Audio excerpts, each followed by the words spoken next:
Bonjour à tous, c'est Seb Chéniaud.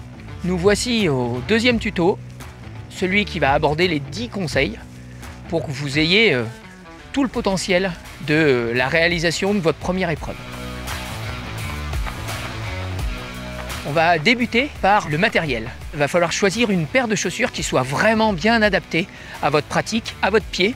Ensuite, les textiles, ce qui va être primordial, ça va être le confort, aussi bien à l'entraînement qu'en compétition. Donc pour ça, choisissez des vêtements adaptés. La préparation. Commencez par des sorties plutôt courtes et surtout, l'endurance fondamentale, c'est ce qui va faire 80% à peu près de votre préparation. C'est une vitesse très lente. Alors beaucoup ne comprennent pas l'utilité, pourtant au niveau musculaire et cardiovasculaire, c'est très important et ça va être la base en fait de votre préparation. Conseil dans le conseil, la préparation physique va être très importante. Vous allez avoir des abdos, du gainage, des choses très simples, mais régulièrement mises en place, ça vous permet de mieux passer les différents obstacles et surtout de mieux gérer la fatigue. Par rapport au travail en montée, vous allez avoir la possibilité de monter avec les mains sur les genoux ou de monter de manière très naturelle. Et bien sûr, il peut se faire aussi avec des bâtons. Ne prenez pas les bâtons le jour de l'épreuve. Si vous ne les avez pas utilisés pendant vos entraînements, vous risqueriez d'avoir quelques désagréments. Sur la partie descente, naturellement, on a tendance à se mettre un petit peu en arrière. En fait, on décolle très légèrement l'avant du pied et là, justement, on risque de glisser. Ce qu'il faut faire, c'est légèrement fléchir les genoux de manière à avoir un centre de gravité un petit peu plus bas et être plus efficace en descente. Dernier point très important, le relâchement, ça va vous permettre surtout de bien respirer. En fait, on a tendance à se bloquer au niveau du haut du corps lorsqu'on fait du travail en descente. Et pour ça, réussir à se relâcher, vous gagnerez énormément d'énergie. La gestion de la météo.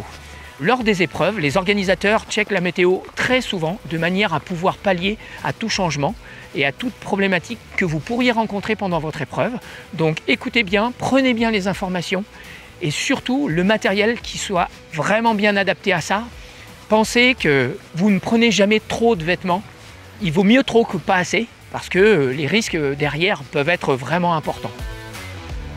Hydratation, nutrition, primordial. Planifiez ce que vous allez manger de manière à emmener les quantités nécessaires et pensez à bien boire et à bien manger régulièrement de manière à ne pas avoir de baisse de régime et être pleinement satisfait de votre épreuve.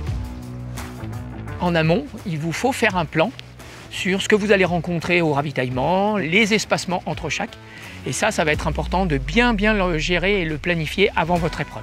C'est aussi très important lorsque vous allez faire des sorties un petit peu plus longues, de savoir où est-ce que vous êtes susceptible de rencontrer des points d'eau, des fontaines ou des endroits tout simplement où acheter quelque chose à manger.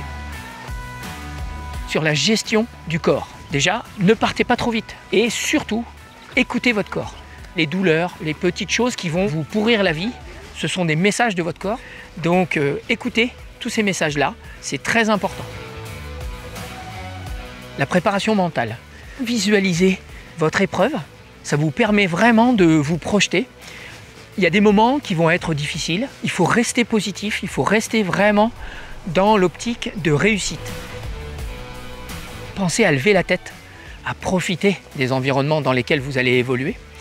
Et enfin, dernier petit conseil, respectez au maximum les animaux et respectez les gens qui travaillent la montagne. On fait partie de cette nature et c'est à nous de nous intégrer avec cette nature qui nous environne et qui nous offre un champ de possibles absolument incroyable.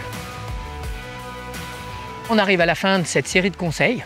Profitez, faites-vous plaisir, prenez vraiment soin de vous et de votre environnement et puis ensuite, en avant.